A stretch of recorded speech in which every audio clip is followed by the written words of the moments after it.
Hello, welcome to Book Journey. Today, I'm going to interpret the book titled Excellence Wins, a no-nonsense guide to becoming the best in a world of compromise. The subtitle is The Service Philosophy of the Ritz-Carlton Founders. From the title, you can tell that the theme of this book is how to provide excellent service. I'm sure you have a deep understanding of how important it is to provide good service in this era. In 2023, the service industry accounted for 54.6% of China's GDP. If you are listening to this book, you are likely in the service industry, where providing good service is fundamental to creating performance. Even if you are not in the service industry, your job probably involves serving others in some way. In daily life, having a service mindset can also make interpersonal relationships smoother. I also believe that you have read or heard many books on service. However, you may have noticed that there is no standard answer to what constitutes good service. Is it about always smiling and showing 8 teeth, which defines good service? Is it about being humble and regarding the customer as God, which defines good service? I've heard a definition of service that goes, service is about making people feel comfortable. This statement is still vague, but it captures an essence. Service is about taking responsibility for people's feelings. And human feelings are hard to quantify. Therefore, the service industry is destined to have many reference answers, but no one dares to claim that they hold the standard answer. What we can do is continuously seek reference answers and apply them as the situation demands. Today's book will bring you an important reference answer. This answer comes from a hotel renowned for its exceptional service. Yes, this hotel is the Ritz-Carlton. The Ritz-Carlton is a representative of luxury hotels. Luxury is the highest level of hotels under international standards. It is known as the rooftop of the world for its high-quality service and luxurious amenities. How extravagant is its service? There is a story. The Ritz-Carlton has a famous $2,000 rule. Every employee of the hotel, even a waiter, has the authority to spend up to $2,000 to make guests happy. Once, a newlywed couple lost the wedding ring on the beach. 4 employees of the Ritz-Carlton used the $2,000 to buy 4 metal detectors and conducted a carpet search on the beach all night, and they found the ring. When the newlyweds came to the restaurant for breakfast the next morning, the ring was waiting for them on the table. This story has been widely spread and has become a classic case of hotel service. You see, the hotel industry is the oldest and most basic service industry, and the Ritz-Carlton can be said to be a representative of this ancient business. Moreover, this book is not written from the perspective of an outsider, but by its founder himself. The author of this book, Horst Schulze, is the co-founder of the Ritz-Carlton, as well as the hotel's president and chief operating officer, and he has worked at the Ritz-Carlton for over 20 years. He wrote this book based on his practical experience at the Ritz-Carlton. That is to say, every viewpoint in this book is supported by real-life experience. In the first part, let's briefly understand the origin of the book's title and the life story of the author, Horst. In fact, the title "Service like a Gentleman and a Lady" is derived from the motto of the Ritz-Carlton Hotel. The complete expression is, "We will serve the gentlemen and ladies with the attitude of a gentleman and a lady." This motto was established by the author, Horst. How did he come up with this phrase? Next, let's listen to Horst's story. From this story, we can appreciate how, as a service provider, we should view ourselves. Horst was born in a small village in Germany in 1939. In the eyes of the locals, being a waiter in a hotel was a lowly job, far from the image of a gentleman or a lady. Every decent family hoped their son would become an engineer or an architect. Horst's uncle even questioned him, "Do you want to be a slovenly guy selling beer at the train station?" His parents were even more strongly opposed. However, Horst did not give up on his dream. This stalemate lasted for 3 years, until Horst was 14 years old. when his parents finally relented and sent him to a boarding school outside the village to study hotel management. On the train, his mother said something that we should reflect on. "Son, this hotel is for those distinguished gentlemen and ladies. We will never be able to stay there in our lifetime. Remember to take a good bath and do not do anything out of line." You see, even his mother thought that hotel service providers were humble and belonged to a different category from those noble gentlemen and ladies. After graduating from school, Horst was assigned to be an apprentice at a luxury hotel. He followed his mother's teachings and worked cautiously, until he met a person who was crucial to his life and completely changed his perception of service positions. This person was his mentor, Karl Settler. When Karl served at the dining table, Horst witnessed a magical scene. He skillfully maneuvered between the various tables in the restaurant, engaging warmly with the guests. The guests would look up and chat with him earnestly. In Horst's view, the guests even took pride in having Karl stay by their side. It seemed as if the roles of the waiter and the guests were reversed. This was completely opposite to what his mother had said. Why did Karl receive such treatment? Because he held himself to very strict standards. Despite being in his 70s, he maintained an elegant and dignified demeanor. He could speak different languages for guests from different countries, one table in German, the next in English, and then in French. He also held his apprentices to very high standards. Once, Horst took a piece of filet mignon that the guest didn't want and put it in his pocket when the guest wasn't looking. Karl caught up with him and poured hot sauce into his pocket. Why was Karl so strict with himself? Horst realized that it was because Karl respected himself and saw himself as a gentleman. In the concluding article of his apprenticeship, Horst solemnly wrote a sentence. You can probably guess what it is. I will serve the gentlemen and ladies with the attitude of a gentleman and a lady. Horst continued, like my mentor, we are not just humble waiters in the service industry. We can gain recognition and achieve a higher status through hard work. This sentence later became the motto of the Ritz-Carlton. Horst tells us through this story that, as a service provider, one must not feel inferior and must respect oneself. I believe this is because the service industry is unique. It delivers relationships, not products. A service provider's sense of self-worth is conveyed to customers through these relationships, affecting their attitude and evaluation of you. Therefore, for service providers, establishing a sense of self-respect and self-esteem is the prerequisite for all specific service actions. Next, let's move on to the second part, which is the most important part of this book, and see what experiences the Ritz-Carlton has in customer service. To provide good service, the first thing you need to clarify is what customers really need. In some scenarios, what customers want is obvious. Suppose you are selling soda by the sports field. The fans clearly want soda, preferably chilled. However, in hotel services, guests' needs are complex and diverse. For example, they want a clean and quiet environment, a feeling of being at home, delicious meals, and so on. Therefore, to accurately identify the most critical customer needs, you must learn to subtract. That is, among hundreds or even thousands of demands, you need to distill the most core points.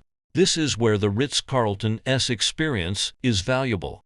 With years of experience, it has sifted through numerous demands to identify three most basic and important customer needs.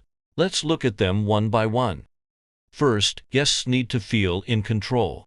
In customer interviews conducted by the Ritz-Carlton, many guests reported that they want to find a sense of home here. What does this mean?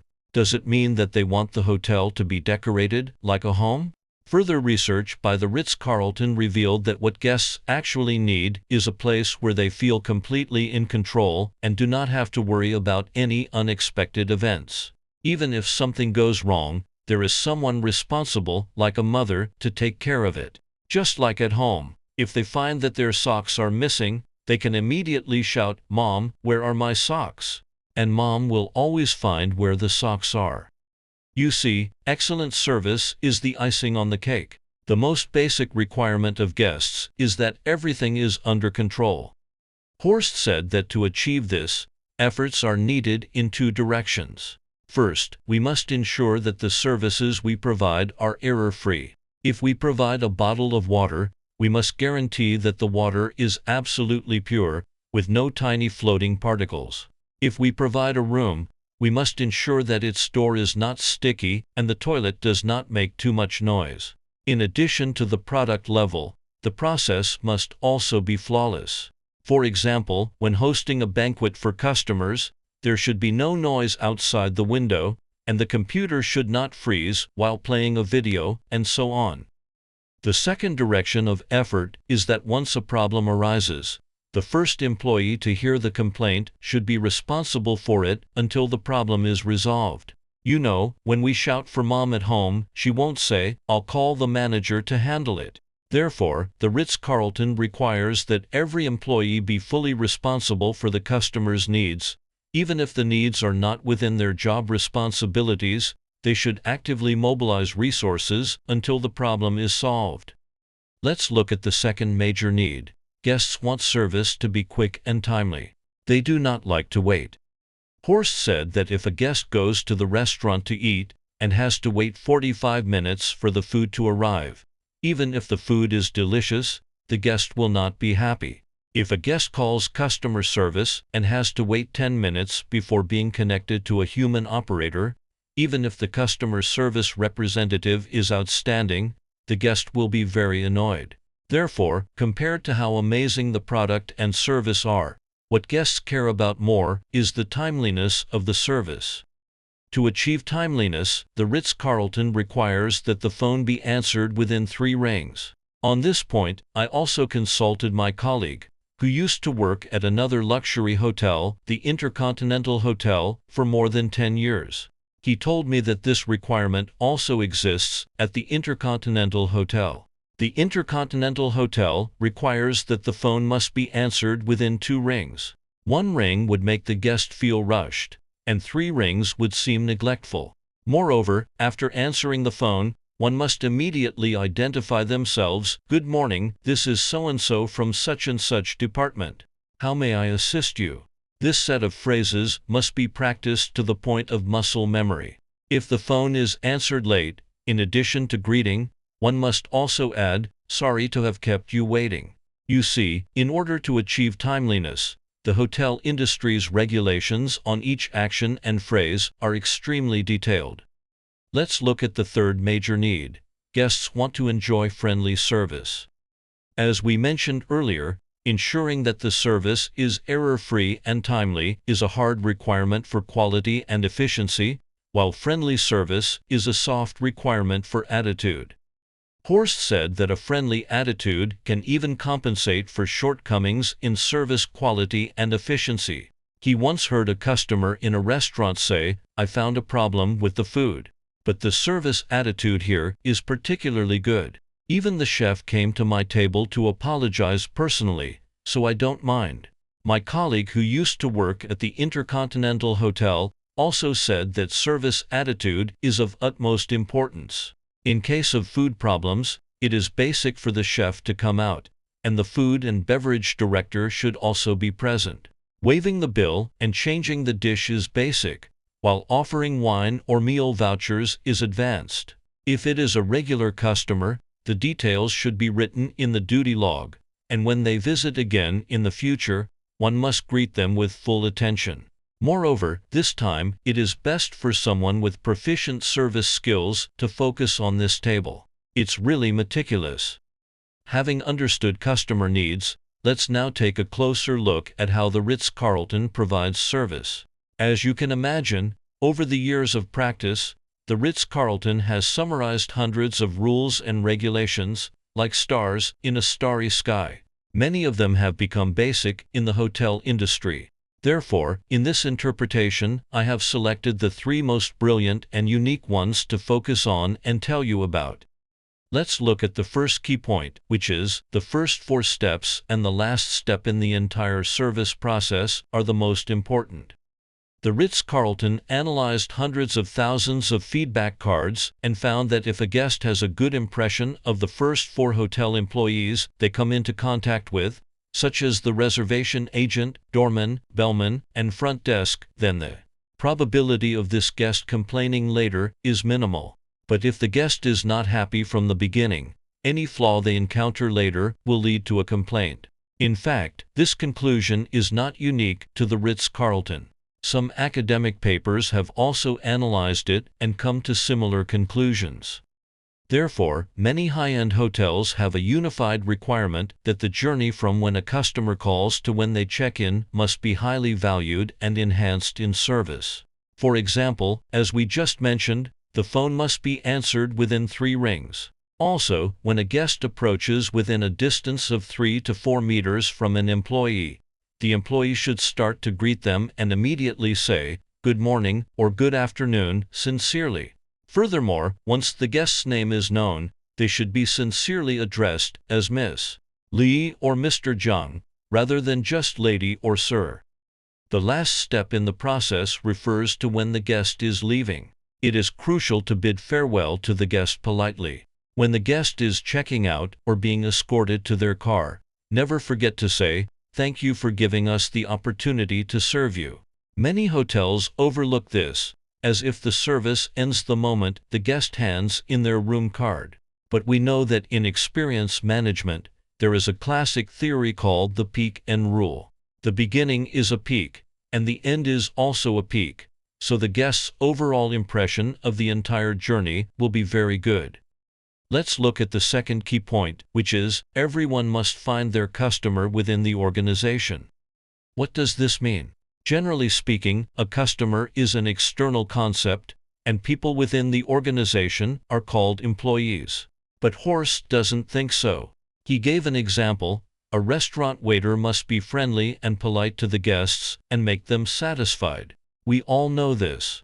So, who is responsible for this? Not just the waiter himself, but also the chef in the back kitchen. Because if the chef thinks he is the boss in the kitchen and gives orders to the waiter's mood will definitely not be good.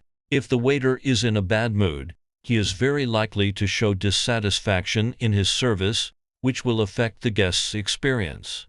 So, for the chef, not only are the guests his customers, but the waiter is also his customer. The service he delivers to the guests is delicious food, and the service he delivers to the waiter is a polite attitude. In the hotel industry, there is a common term called hotel back of house, which is used to describe the internal business area of the hotel. However, Horst does not allow employees to use this term. He calls it the hotel core area, because the interactions between people within the hotel determine the interface the hotel presents to the outside world. This is the difference between the service industry and traditional manufacturing. In manufacturing, the interface with the customer is the product, and the manufacturing process is a black box. But in the service industry, the interface with the customer is people, and people's emotions can be transmitted to the customer through the layers of relationships in the service chain. Therefore, in the service industry, you should also treat your colleagues with the same attitude and standard as you would treat a customer. Let's look at the third key point, which is, everyone must be willing to stop and help. It means that every employee should not stick strictly to their job responsibilities, but should do things outside of their work for the sake of the guest experience. There is an example in the book. In the lobby of the Ritz-Carlton Hotel, a maintenance worker was working on a ladder. At that time, a lady walked to the entrance with a lot of luggage in her hands. The maintenance worker saw this and immediately climbed down from the ladder and quickly went to open the door for the lady. You see, opening the door for guests is not the responsibility of the maintenance worker, but doing so will obviously improve the guest's experience. For example, a housekeeper noticed that the bathrobes in the rooms were always left on the floor, so she suggested to her supervisor, why not install a hook on the wall of the shower? Soon, all the showers in the hotel were equipped with hooks. You see, improving the room decoration is not the responsibility of the housekeeper, but doing so will obviously improve the guest's experience. So you can feel that stop and help emphasizes that when you see a problem, you should take the initiative to solve it, instead of discussing whether it is your responsibility. I've heard a saying, the service industry is the industry that least emphasizes division of labor, because customers don't care about your job position. They might grab any staff member to ask for directions, or they might say to any passing waiter in the restaurant, "Can you hurry up my order?" How could you refuse the customer at that time? The book mentions that if employees use these two phrases in their speech, your company is in danger. The first is when employees start using the word "they" more often. They messed up, they just don't understand. The second is when employees say, "I'm not responsible for this." These two phrases mean that employees are starting to point fingers outward and ignoring the fact that they can actually make a change. All right, let's move on to a thorny issue in service: how to handle complaints. Some say that handling complaints is a major test of a company's service. Even if the service is usually excellent, it is possible to be flustered and criticized when handling complaints. So, what do you think is the first rule of handling complaints at the Ritz-Carlton? To sincerely say, "I'm sorry"? No, that's not the approach. The Ritz-Carlton says that you must always pay attention to your facial expressions. Perhaps you have already formed a muscle memory for how to apologize to customers in words, but your expression can betray you. No matter how ridiculous you think the complainer is, no matter how helpless you feel, you must never show a look of mockery or anger. The second rule is that whether or not it is your fault, do not explain, but immediately respond, "I'm sorry." Because no matter who is responsible for the problem, you represent the image of the entire organization. And when the customer is angry, they will not listen to any of your explanations. When I shared this with a colleague, he was particularly moved and shared a case with me. He once stayed at a hotel for 3 or 4 days, and no one cleaned his room. He thought it was strange and asked the cleaning staff in the hallway. The first thing the staff member said in response was, "You probably didn't hang the sign outside your door, did you?" This response left him speechless, and his impression of the hotel plummeted.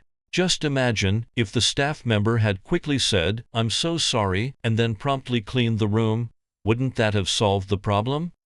Let's look at the third rule: do not say "we," say "I." This may seem strange, because saying "we" seems to indicate that I represent the entire organization, which should be a more powerful response, right? However, the Ritz-Carlton believes that this makes the other party feel that you are not taking responsibility. So, when asking for forgiveness, do not say, "Please forgive us," but directly say, "Please forgive me." When expressing an apology, do not say, "We are sorry," but say, "I am sorry." This one word "I" will make the complainant feel your accountability. The last rule is not to try to demonstrate your professionalism. This also seems counterintuitive. Doesn't demonstrating professionalism make the other party more convinced? However, the book mentions that the complainant does not care how your system is designed. They only care that their interests have been harmed. Moreover, demonstrating professionalism can make the other party feel that you are using your expertise to pressure them, which will make them even more dissatisfied. For example, a parent of a student complains to the school that their child has been treated unfairly. If the school's response is, "Our teachers are all very professional, and we have certain regulations that dictate this should be done," then this only sends a signal, "We are professionals at this, and you are just a parent." You can imagine how angry the parent would be.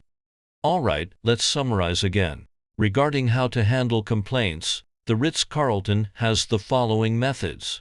First, always pay attention to your facial expressions. Second, whether or not it is your fault, immediately respond with "I'm sorry." Third, do not say "we," say "I." Fourth, do not try to demonstrate your professionalism. All right, that concludes the Ritz-Carlton's service philosophy.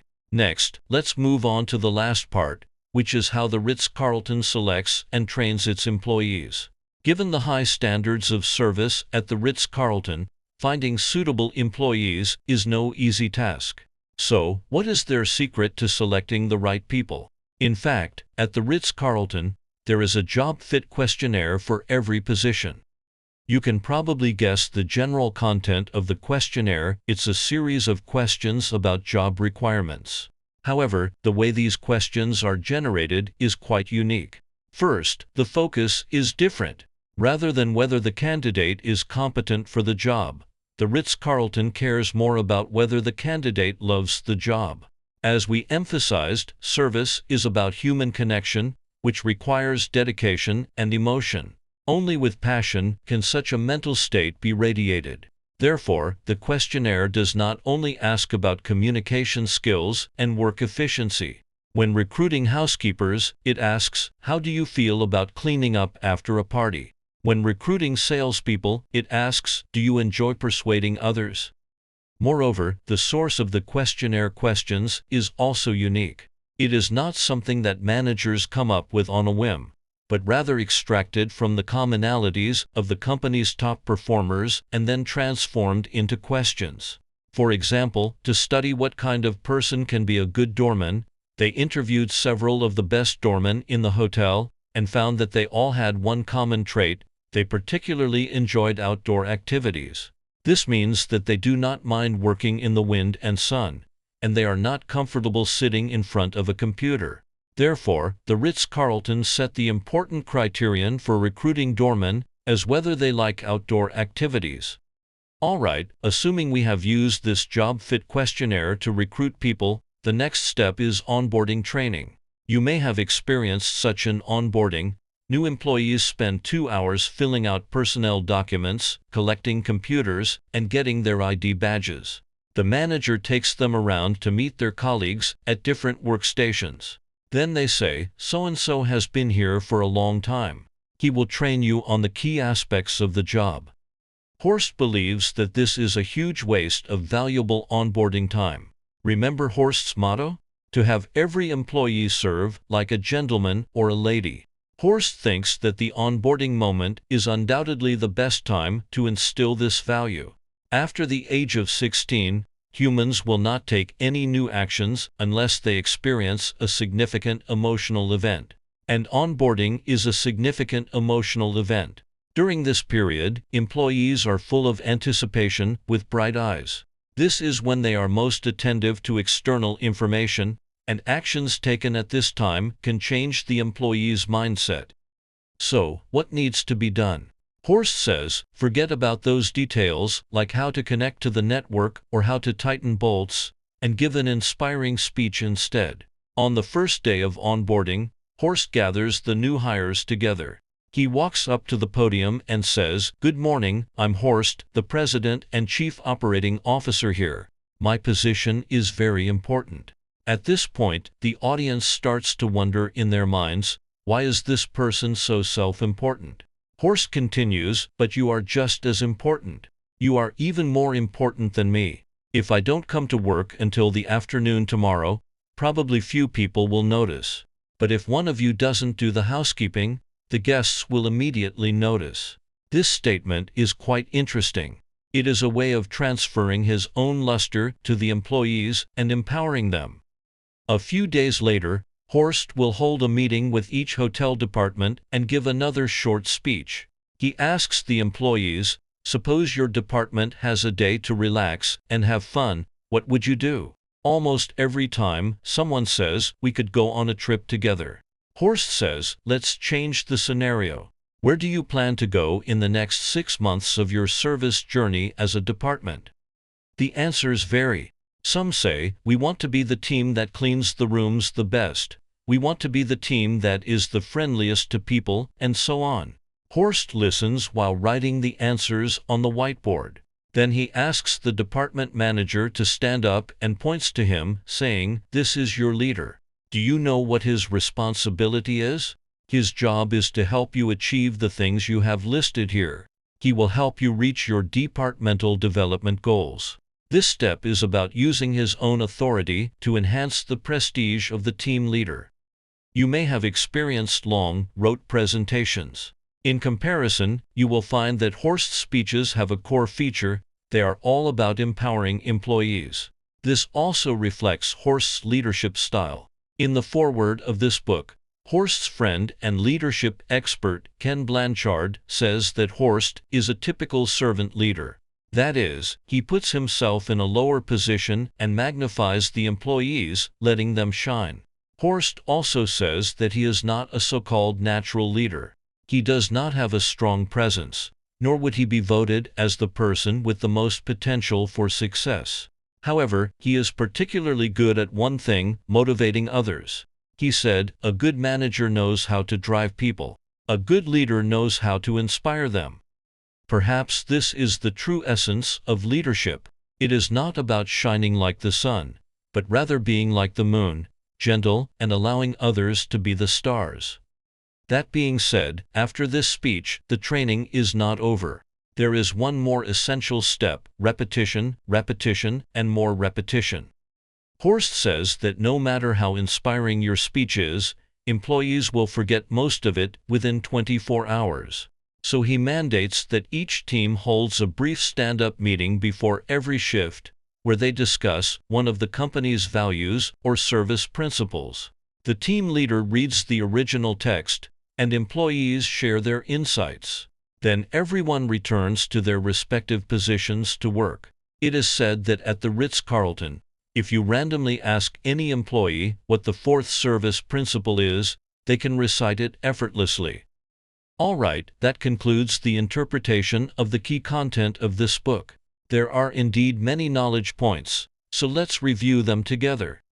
As a service provider, first and foremost, you must respect yourself and establish a sense of self-esteem and self-worth.